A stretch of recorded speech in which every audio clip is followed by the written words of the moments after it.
Following breaking news in Garland here at 5. Deadly shooting involving a police officer and a man with machetes.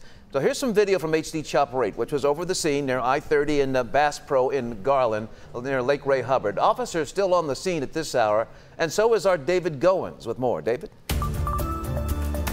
Hey there, John. Yeah, officers are entering their third hour out here on the scene here. I'm going to step out and give you a vantage point here. Those who work in the shopping center nearby really have described this as a frightening and a quick developing situation this afternoon. Let's walk you through exactly how this went down according to police. Now, people who work in the strip center say they saw a man really caught their attention pretty quickly for a couple of reasons. One, he had two large knives. The other is he was not wearing a shirt.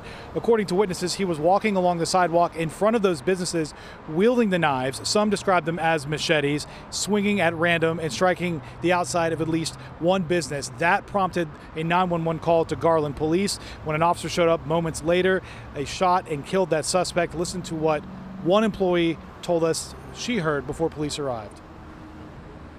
He was going back and forth on the sidewalk with just his big old knives. Like, one was this way, and just swinging. We know that he was wielding the knives when the officer made contact with him.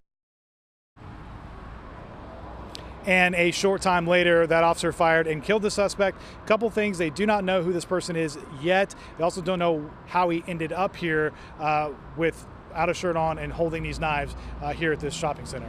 Live in Garland, David Goins, Channel 8 News. Thank you.